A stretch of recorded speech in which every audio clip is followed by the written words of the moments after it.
Nikwambie kitu kimoja ambacho kitakusaidia sana kwenye riziki zako.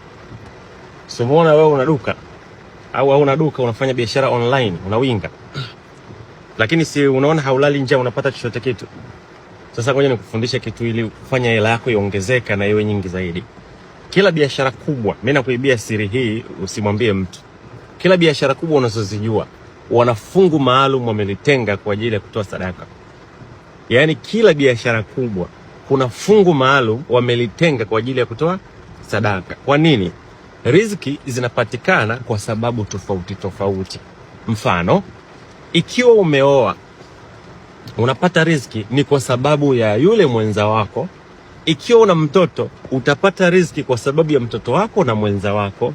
Ikiwa una mama yako anayekutegemea utapata riziki kwa sababu ya mama yako ili umhudumie. Mungu huwa hatoi riziki mradi ametoa riziki.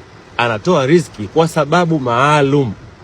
Labda ifanye jambo hili, ifanye jambo hili. Sasa kwenye biashara huwa tunasahau kuna watu ambao wengine wanahitajia kusaidiwa au kupewa. Na ile kazi ya Mungu ni kuwasaidia wale watu. Kupitia nini? Kupitia wewe uliopata riziki. Kwa hiyo ndo maana kuna utofauti kati ya wewe ambao unafanya biashara peke yako na yule ambaye ameajiri anafanya biashara na watu wengine. Yaani unakuta ameajiri watu wawili, watatu, wanne. Huwa hakosagi yule. Mishahara nini hela akosagi, kwa sababu Mungu anampa riziki kubwa kwa ajili mzigo wake pia ni mkubwa. Ndo maana wazee walikuwa wanasemaga zamani, huyu aoe. Maisha yake magumu sasa hivi ana kazi. Aoe. Unajua walikuwa wanamaanisha nini? Walikuwa wanamaanisha unapopata walaji wa ile riziki yako huwa ina tendency ya kuongezeka.